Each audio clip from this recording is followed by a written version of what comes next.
I'm from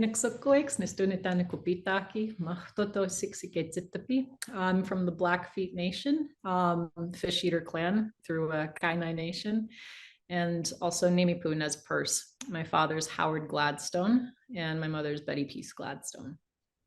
My mom and I have always had this dialogue about how when I was in school and learning about different performance theories and getting really excited about things on my own, she would talk about that's a lot of what it felt like for her to be a teacher.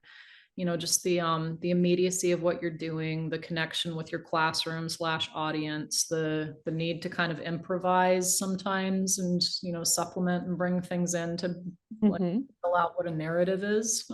It was cool. It was like, yeah, it takes and spending a lot of years of my own life touring an educational theater piece or several educational theater pieces. Montana Repertory Theater, when we would send out these stories, would also a lot of times put us in the classroom to work with kids. Oh, great. Right. Yeah, it was really fun. And acting and teaching really do, you're holding a captive audience, and you have to be captivating to hold the attention of a bunch of kids. That's right. That's right. So there's a really nice correlation there. And I found that with my mom's emphasis on self-directed learning. There Uh-huh. was a year where I homeschooled and she helped create my curriculum, and we built it around the things I was interested in. I was a dancer before I was an actor, and I just idolized Maria Tallchief, who was America's first prima ballerina and who's Osage. Mm-hmm. So it's kind of interesting that full circle sort of dive into my own interest in education, and my dad also supplementing his knowledge with things, learning about who Osage are, learning about Osage oil money when I was in 5th grade, and then having a conception, being worried for her family, so I know that I must have had an awareness about Osage being killed for their money. But Uh-huh. when you're a kid, you think about it in terms of like being robbed at gunpoint in the night. You don't think about it as this big systemic entire effort. And yeah, it was kind of remarkable that that came back around. A lot of the blankets that I wore in the film were from the Tall Chief family. Were they? Yeah, Eliza Tall Chief, I think, was Maria's great aunt, if not mother or grandmother. That's wonderful. Yeah, that's whose blankets I was wearing. Wonderful. How would you characterize your sudden thrust into the Hollywood mainstream when you have such a great body of work of independent films and theater? I think a lot of my favorite actors have foundation in theater. And Such as, oh, I mean, Mark Ruffalo is a good example. Marlon Brando being like a big key one. There's just something about how much being on stage sharpens you, because it teaches you how to be part of a cohesive whole and how to be part of a story that you're telling. And I think that really lent itself long term to how I like to be on a film set, because it's much more diverse than just the actor's game there. Kind of tying it to education, I've always seen that when you have a curriculum around anything built in the kind of model of creating a film together or creating a play together, there's a job for everybody. There's some kind of tangible, actionable thing that you can set forward on a project. You can be creative. It fits whatever your multiple intelligence might be.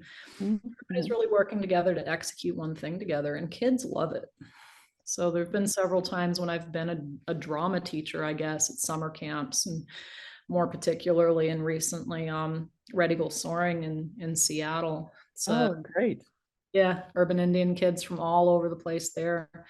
We got together and, from a Klamath story given to us by Roger Fernandez, built out a play together in a very Montessori approach, multiple intelligences, Uh-huh. Mhm. self-directed learning, self-driven interest to create this big piece together. And it was really successful.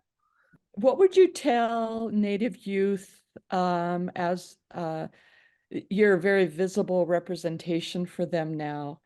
What would you tell them in how to stay grounded when you're in acting?